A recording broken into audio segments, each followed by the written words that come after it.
हरे कृष्णा भक्तों, आज हम सुनेंगे अनंत चतुर्दशी की बहुत ही पौराणिक और पावन कथा।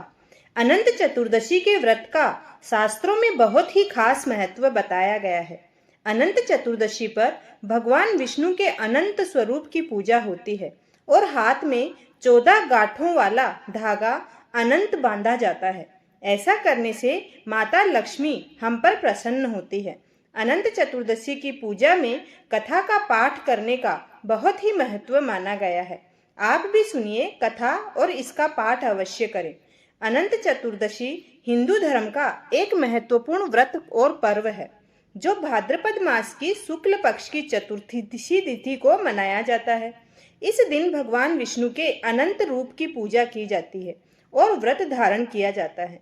यह व्रत विशेष रूप से उनके लिए महत्वपूर्ण है जो आपके जीवन में समृद्धि, शांति और अनंत कृपा की कामना करते हैं।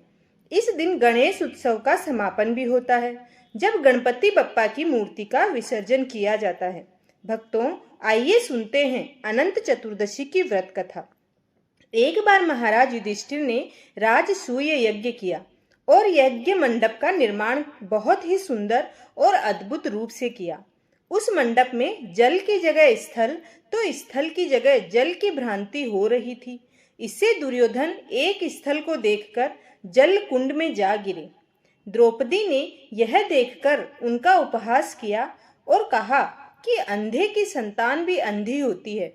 इस कटु वचन से दुर्योधन बहुत आहत हुए और इस अपमान का बदला लेने के लिए उसने युधिष्ठिर को ध्रुत सभा अर्थात जुआ खेलने के लिए बुलाया और छल से जीतकर पांडवों को 12 वर्ष वनवास दे दिया। वन में रहते रहते उन्हें अनेकों कष्टों का सामना करना पड़ा। एक दिन वन में भगवान कृष्ण युधिष्ठिर से मिलने आए। युधिष्ठिर ने उन्हें सब हाल बताया और इस विपदा से निकलने का मार्ग भी पूछा। इस पर भगवान कृष्ण ने उन्हें अनंत चतुर्दशी का व्रत करने को कहा और कहा कि इसे करने से खोया हुआ राज्य भी मिल जाएगा।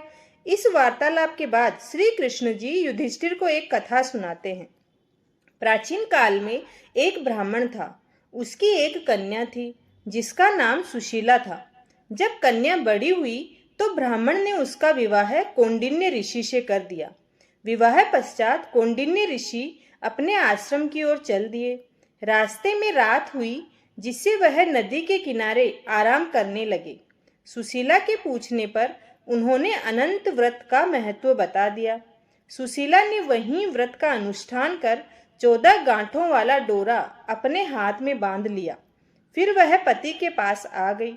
कौंडिन्य ऋषि ने सुशीला के हाथ में बांधे डोरे के बारे में पूछा तो सुशीला ने सारी बात बता दी। कौंडिन्य ऋषि सुशीला की बात से अप्रसन्न हो गए। उसके हाथ में बंधे डोरे को भी आग से जला दिया। इससे अनंत भगवान का अपमान हुआ, जिसके परिणाम स्वरूप कौंडिन्य ऋषि की सारी संपत्ति नष्ट हो गई। सुशीला ने इसका कारण डोरे का आग में जलना बताया। पश्चाताप की अग्नि में जलते हुए ऋषि अनंत भगवान की खोज में वन की ओर चले गए। वे भटकते भटकते निराश होकर गिर पड़े और बेहोश हो गए।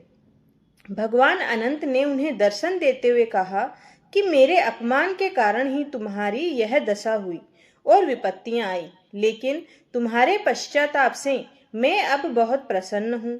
अपने आश्रम में जाओ और 14 वर्षों तक विधि विधान से मेरा यह व्रत करो।